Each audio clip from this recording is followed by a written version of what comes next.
Hi friends, स्वागत आहे तुमचं क्राफ्टर मोनिका या चॅनलवर.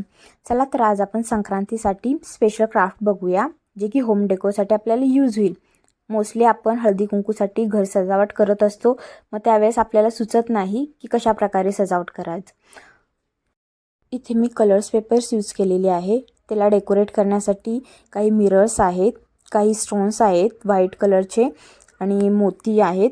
तर अशा प्रकारे हे पहा, मी पतंगीच्या आकाराचं कट करून घेतले आहेत आणि वेगवेगळे कलर्सचे पेपर स्टिक करून घेतलेले आहे, जेणेकरून आपल्याला ते दिसायला सुद्धा छान दिसेल. तुमच्याकडे जर ब्लॅक पेपर असेल तर अगदी उत्तम, कारण ब्लॅक पेपर्समध्ये खूप छान दिसतं.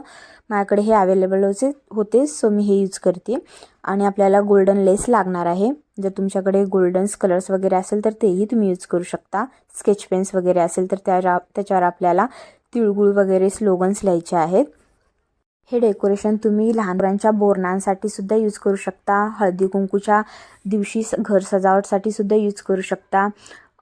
काहीच नसेल तर आपण संक्रांतीच्या दिवशी आपलं रूम वगैरे असेल तर तेही डेकोर करू शकतो अशा छोट्याशा क्राफ्ट्सनी, जेणेकरून खूप छान दिसेल आणि आपल्याला फेस्टिवल सणांचे असे नाही का घरात उत्साह साजरा होतो.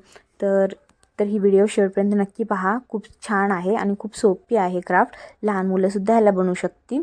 तर अशा प्रकारे मी पतंगी छोटे छोटे बनवती आहे, जे की कलर्स पेपरचे. त्याला मी डेकोर करते मोतीने, कुंदन्सने, अजून मिरर्सने.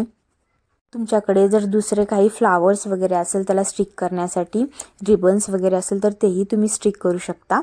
माझ्याकडे जे अवेलेबल आहे मी त्यामध्येच करते. हे पहा, खूप सुंदर दिसते. पतंग आपण शेप घेतलेला आहे आणि तशा प्रकारेच आपण डिझाईनसुद्धा करत आहोत. मिरर्स वगैरे स्टिक करते, जेणेकरून त्याला अजून जरा शोभा येईल. असे तुम्ही मोठे, जे मी छोटी साईज कट केलेली आहे कारण मला छोटे स्टिक करायचे आहेत आय स्टिकच्या काड्यांवर. तर तुम्ही आपण वॉलवर वगैरे स्टिक करतो तर मोठ्या आकाराचे शेपसुद्धा तुम्ही कापू शकता. तसे कट करून मोठे काइट्स पतंग वगैरे बनवून तुम्ही भिंतीवर चिटकून डेकोरेट करू शकता. हे तुम्ही सगळेच छोटे आकाराचे केलेले आहेत. हे पहा, छोटे छोटे केलेले आहेत. हे आईस्क्रीमचे स्टिक्स घेतलेले आहेत. आता मला हे जे काही मी प्रत्येक पतंग त्याच्यावर स्टिक करणार आहे, जेणेकरून आपल्याला डेकोर करता येईल. हे बघा, हळदी कुंकू, तिळगुळ घ्या गोड गोड बोला, अजून वेगवेगळ्या प्रकारचे मी लिहिलेले आहेत त्याच्यावर वाक्य.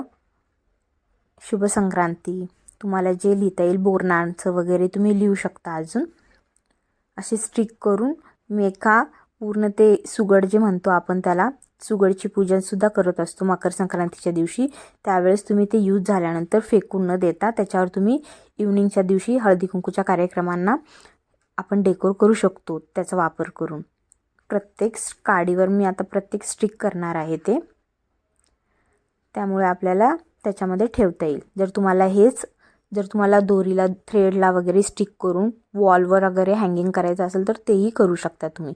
खूप साऱ्या वेगवेगळ्या प्रकारे आपण हे स्टिक करू शकतो किंवा हँगिंग करू शकतो. अशा प्रकारे खूप सोपी व्हिडिओ आहे आणि खूप सोपं क्राफ्ट आहे. तुम्हीसुद्धा नक्की ट्राय करा आणि वेगवेगळ्या प्रकारे तुम्ही ह्याचं यूज करू शकता होम डेकोरसाठी वगैरे. आणि माझ्या चॅनलला नक्की सबस्क्राईब करा. तुम्हाला जर व्हिडिओ आवडला असेल तर लाईक करा, शेअर करा आणि असेच प्रेम करत राहा, कारण आपण यापुढेही वेगवेगळ्या प्रकारचे व्हिडिओ, वेगवेगळे क्राफ्ट्स, अजून फनी व्हिडिओज आपण या पेजवर अपलोड करत राहतो. तर तुम्हाला आवडला असेल तर नक्की शेअर करा आणि सबस्क्राईब करा चॅनलला जर सबस्क्राईब नसेल केलं तर थँक्यू, मनापासून धन्यवाद आणि सगळ्यांना शुभ संक्रांती, हॅपी मकर संक्रांती.